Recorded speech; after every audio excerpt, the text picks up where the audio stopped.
सासूची संसारात ढवळाढवळ आणि जावयाने सासूसोबत केलं असं काही, जे बघण्याआधी MT न्यूजला सबस्क्राईब करा.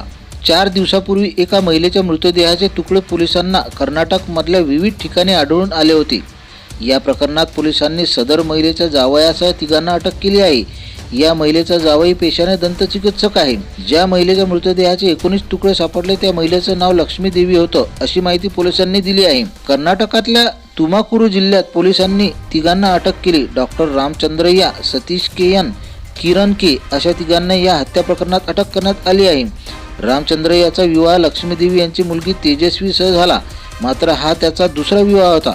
पोलिसांनी दिलेल्या माहितीनुसार 3 ऑगस्टला मुलीकडे जायचे म्हणून लक्ष्मीदेवी घरून निघाल्या. त्यानंतर दुसऱ्या दिवशी त्यांचे पती बसवराज, पत्नी लक्ष्मी बेपत्ता झाल्याची तक्रार नोंदवली. पोलीस लक्ष्मी यांचा शोध घेत होते. त्यांना एका महिलेच्या मृतदेहाचे 19 तुकडे सापडले. या तुकड्यांची जेव्हा ओळख पटवण्यात आली तेव्हा ते लक्ष्मीदेवी यांचेच आहेत असं कळलं.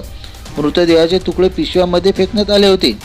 या प्रकरणात हत्येचा गुन्हा नोंद करण्यात आला. तसंच कोटरगेट पोलीस ठाण्याने विविध पोलीस ठाण्यांमध्ये याबाबत कळवण्यात आलं. त्यानंतर या मृतदेहाची ओळख पटली अशी माहिती पोलिसांनी दिली.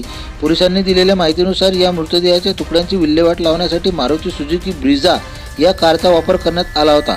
सतीश नावाच्या माणसाच्या नावावर ही कार होती. सतीशला पोलिसांनी ताब्यात घेतलं. त्यानंतर किरण नावाच्या व्यक्तीला ताब्यात घेतलं.